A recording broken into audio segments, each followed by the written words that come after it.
Pemerintah memutuskan untuk memperlebar defisit anggaran dalam rancangan anggaran pendapatan dan belanja negara 2021 menjadi 5,2%.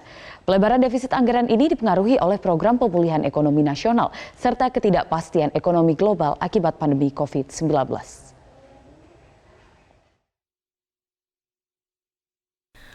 Pemerintah memutuskan untuk memperlebar defisit anggaran dalam rancangan anggaran pendapatan dan belanja negara 2021 menjadi 5,2%.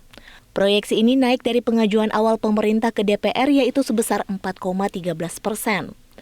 Menteri Keuangan Sri Mulyani Indrawati menjelaskan, pelebaran defisit anggaran dipengaruhi oleh faktor ketidakpastian ekonomi global dalam menghadapi pandemi COVID-19. Selain itu, di tahun 2021, fokus belanja pemerintah masih akan mengacu pada program pemulihan ekonomi nasional.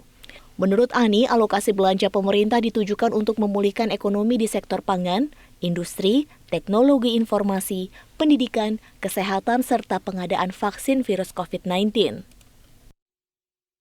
Nah, dengan defisit di 5,2% dari PDB tahun 2021, maka kita akan memiliki cadangan belanja sebesar 179 triliun yang Bapak Presiden akan menetapkan prioritas-prioritas belanjanya untuk betul-betul mendukung pemulihan ekonomi nasional tahun depan. Di sisi lain, Menteri Perencanaan Pembangunan Nasional Kepala Bappenas Suharso Monoarfa menyampaikan, pelebaran defisit RAPBN 2021 juga ditujukan untuk mengurangi tingkat pengangguran dan kemiskinan yang diakibatkan pandemi COVID-19. Angka pengangguran hari ini cukup lumayan, kenaikannya sekitar 3,7 juta dalam hitungan Bappenas.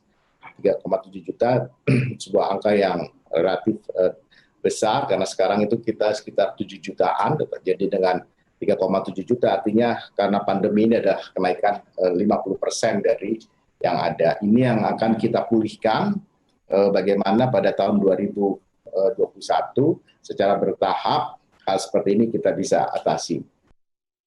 Sebelumnya, Presiden Joko Widodo menekankan bahwa rancangan APBN 2021 harus optimistis, namun tetap realistis mengacu pada kondisi perekonomian global yang penuh dengan ketidakpastian.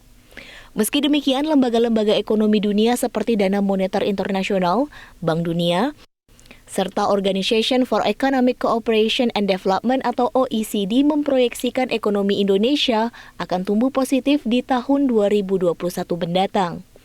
Dari Jakarta, Tim Liputan, Metro TV. Nah, jangan lupa untuk subscribe YouTube channel Metro TV News dan juga nyalakan notifikasinya.